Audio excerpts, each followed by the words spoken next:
So, I've been thinking about the videos that I want to do, things I want to talk about. And this one has been one that keeps coming up in my head. It's one that I've dealt with myself. It's one that I'll always deal with throughout various points in my life. And it's something that's not really talked about because once it happens, there's nothing you can do. So yeah, this isn't a happy, motivational thing. This is something I just feel needs to be talked about as honestly as possible, because I think the way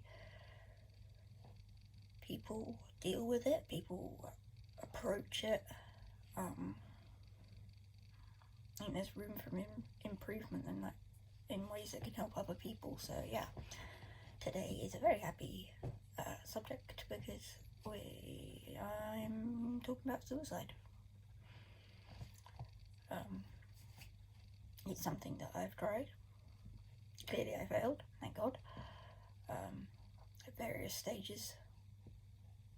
I'm not going to go into the how, the why, the when, because it's, it's not necessary.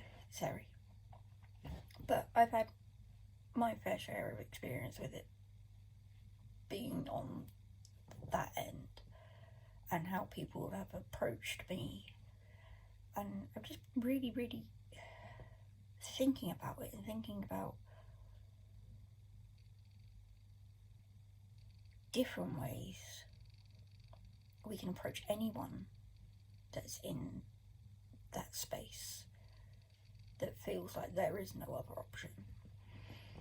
Because there's all the motivational videos of it gets better, and I personally find it condescending because,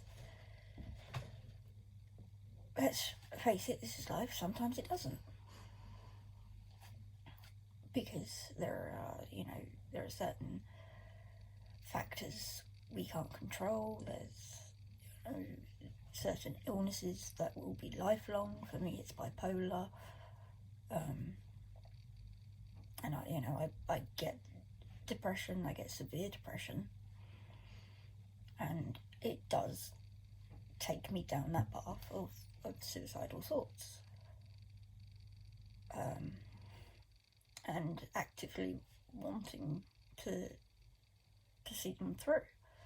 I'm just very fortunate that I have people who support me and know how to deal with me, and who I can go to and say, look, I am having these thoughts, this isn't good, please, do X, Y, and Z, put my meds somewhere that I don't know. Here is my box of, craft knives from when I'm card making or whatever the hell I'm doing. Please look after this until I'm feeling more level. But not everyone has that. And one of the things that always struck me whenever I got into that place, before anyone really knew how to deal with me, is that people would always say, think of all the people you're going to hurt. And that, to me, is the wrong way to go about it.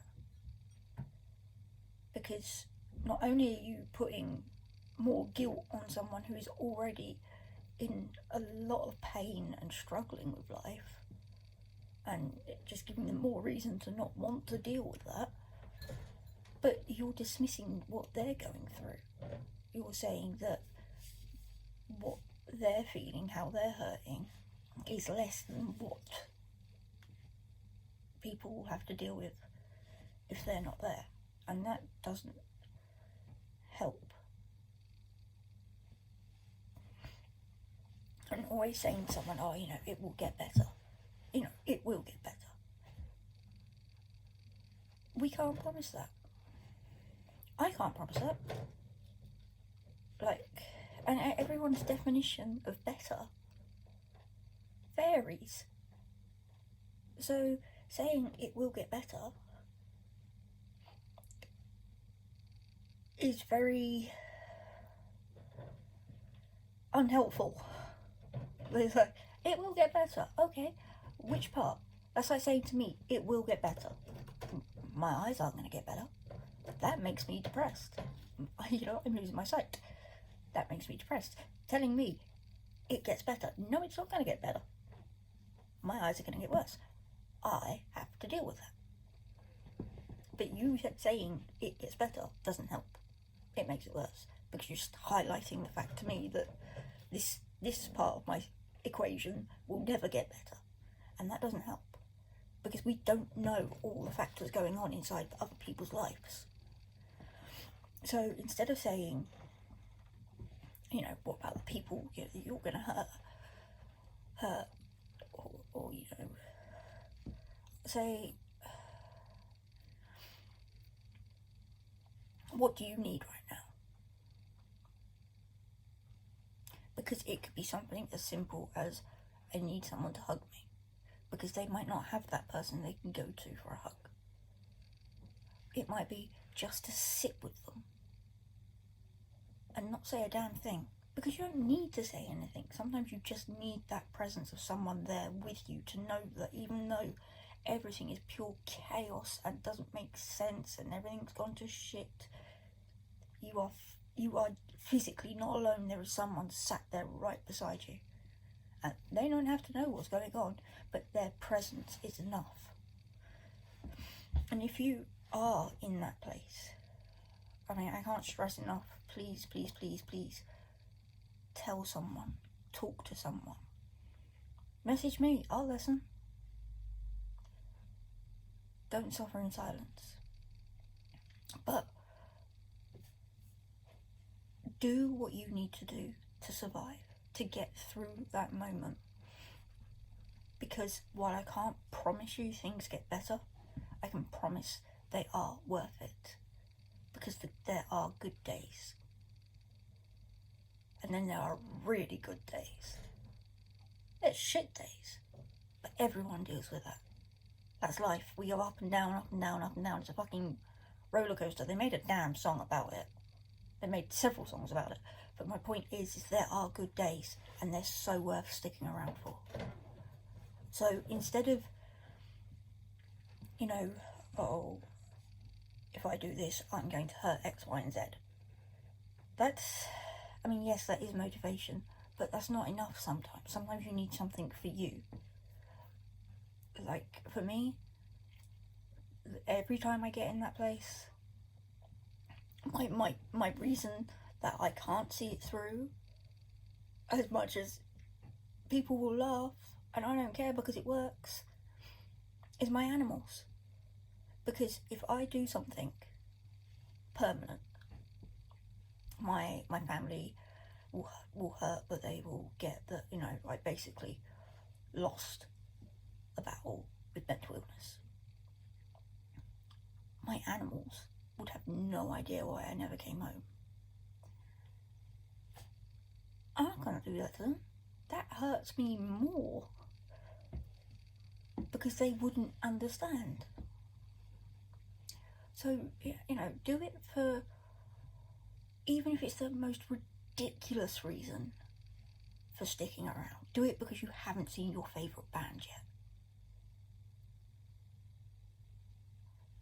Do it because you haven't seen, I don't know, the season finale of whatever show you're watching. It doesn't matter how stupid the reason might be to other people. They don't matter. What matters is you. And you need to find that reason and get through it. Because then you'll meet that, like, one day, maybe. Like, I've got a list of artists that I want to see, preferably before I go blind. And things that I wouldn't expect to happen are going to happen. Next summer, I'm going to see Queen. I can't kick the bucket. I have made a promise that one person understands me more than anyone else on the planet, and they live in bloody America. And that's neither of us. can kick the bucket until we've met and had a hug, because we both have our own mental health going on, and that's, you know, that's our promise to each other, is we can't go anywhere because we need to meet, we need to have that hug. I don't know what we're going to do after that, because we're going to have to come up with a new promise, but it's a goal, and it's going to take a while to achieve, because planes aren't cheap, but there are things to help you through it. You don't have to feel the guilt from, if I do this, I'm going to hurt so many people. Forget about that. Retrain your brain to think, if I do this, I will never see, for me, Queen. If I do this, I will never see Queen perform live. Okay? It's stupid. Some people will think it's stupid, but it's not. Okay? It is not stupid. And the other thing, which is for everyone else that's ever had to deal with this or go through with this, or, you know, ever, you know, in general, how we need to approach this, is suicide isn't this awful, selfish act. I'm not glorifying it. Please don't take it that way. It is a horrible tragedy, and so many people lose their lives to it. But if someone dies from any other sickness, the sickness killed them.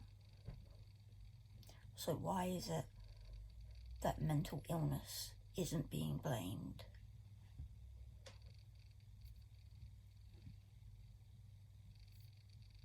For someone losing their battle with it. And we really need to rethink how we approach this, because by making it such a closed off subject and this horrible selfish act, we're making it difficult for people to come forward and say, I need help.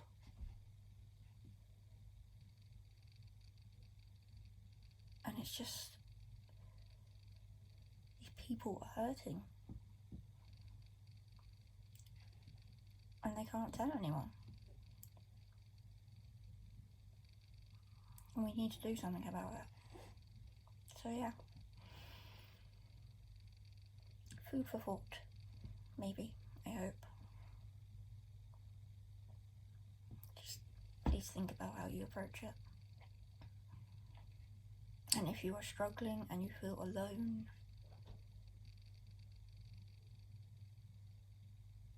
you are, all of you, even if you're not struggling and alone, you are a gift. You are everything. You are worthy. You are enough. You are loved. And you deserve life. You deserve to see all the ups and downs. And you deserve to be around for those really good days where you get to turn around and stick your middle finger up and say, fuck you, mental illness, look at where I'm at. Because there are those days, and they're worth. They really are. So yeah.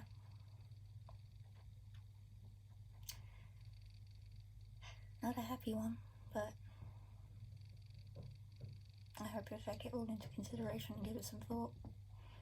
And if you do need help, please ask. My inbox is always open. Can't promise I'll understand, but I'll always listen. And I'll always care.